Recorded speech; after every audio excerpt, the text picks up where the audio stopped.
Buenos días, padres gimnasianos. Mi nombre es Katherine Simbaqueva. Les doy la bienvenida a este espacio que espero sea muy enriquecedor para cada uno. Hoy abordaremos un tema que es muy importante, que es la educación sexual en nuestros hijos.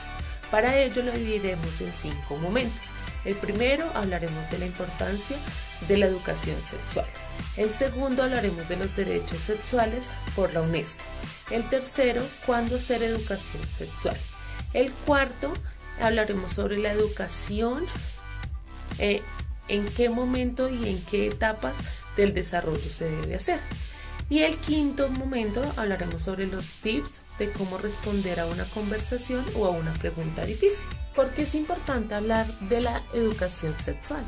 Porque cuando los jóvenes no reciben una preparación adecuada para experimentar su vida sexual, quedan potencialmente vulnerables al abuso sexual, a la explotación, al embarazo no planificado, deseado, a infecciones de transmisión sexual. A veces tenemos el mito que hablar de relaciones o educación sexual a temprana edad hace que nuestros hijos empiecen mucho más pronto, pero esto es mentira, ya que estudios han demostrado que las personas que reciben educación sexual tienen un retraso al inicio de su vida sexual y tienen una sexualidad más responsable. La educación sexual no es una decisión de los padres. Es un derecho que hace parte de los derechos humanos del individuo, tanto del niño como del adulto. Nosotros tenemos derechos sexuales, tanto derecho al acceso a la educación sexual y a servicios educativos médicos relacionados, respeto a la integridad corporal, derecho a elegir una pareja, derecho a elegir ser sexualmente activo, derecho a tener consentimiento sobre nuestras relaciones sexuales, derecho a elegir cuándo tener hijos, y derecho a una vida sexual satisfactoria, segura y placentera. Es importante saber qué información puedo brindarle a mi hijo en cada etapa del desarrollo. Empezaremos por la de 0 a 5 años, donde es necesario que ellos sepan los nombres apropiados para cada parte del cuerpo, como el pene, la vulva, la vagina y el ano. Explorar su cuerpo. Saber que su cuerpo es privado y que solamente él lo puede tocar. Explicarle quiénes están autorizados a manipular sus genitales en un tono empático, para que ellos no tengan miedo de contarnos si esto llega a pasar por algún estrago.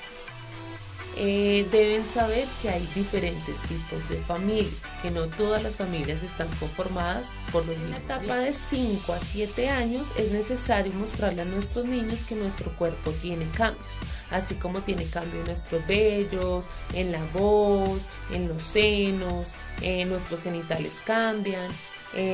También empieza el inicio de la menstruación en muchas mujeres, por eso es necesario que nuestras niñas lo sepan. En nuestros caballeros empezar a fomentar la higiene, el desodorante, en los dos el aseo de sus genitales. De 8 a 12 años mostrar la anatomía fisiológica, ¿sí? Hablar sobre el coito, sobre la fecundación, sobre los embarazos, sobre cómo nacen los hijos en realidad. En la etapa de 13 a 15 años es necesario hablar con nuestros hijos de riesgos de la sexualidad, embarazo no planificado, infecciones de transmisión sexual, abuso sexual, consecuencias psicológicas, protección sexual, hablar de habilidades concretas de cómo poner y usar el condón, si es necesario hacer la práctica con ellos. Inducir a servicios de salud de planificación. En 18 años es necesario hablar sobre la diversidad sexual.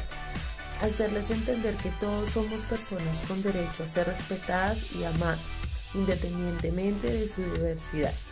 No hay ni una buena ni una mala. Debemos cuidar a nuestros hijos sea como sea. Crear espacios para que se encuentren a sí mismos y lleguen a su máximo potencial como personas. Es necesario en esta etapa profundizar en todos los conceptos. ¿Cuándo hacer educación sexual?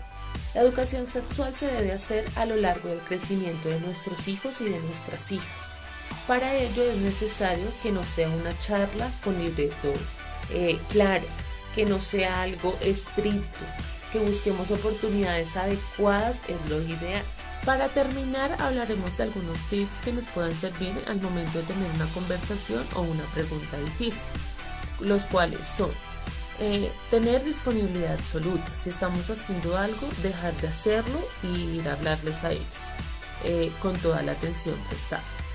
Lo segundo es hablarles con honestidad, no decirles mentiras ni decirles cosas que no son. Tercero, si no sabemos, podemos investigar con ellos. Cuarto, no se burle ni se ría, aunque la pregunta sea cómica. 5. Procure no parecer avergonzado o asumir una actitud demasiado seria hacia el tema. Sea breve, no le dé muchas vueltas al tema. Note si el niño quiere saber algo más y ayúdele para brindarle esa confianza para que él lo pueda hacer. Muchísimas gracias por estar en este espacio, espero sea de su gran utilidad. Adiós.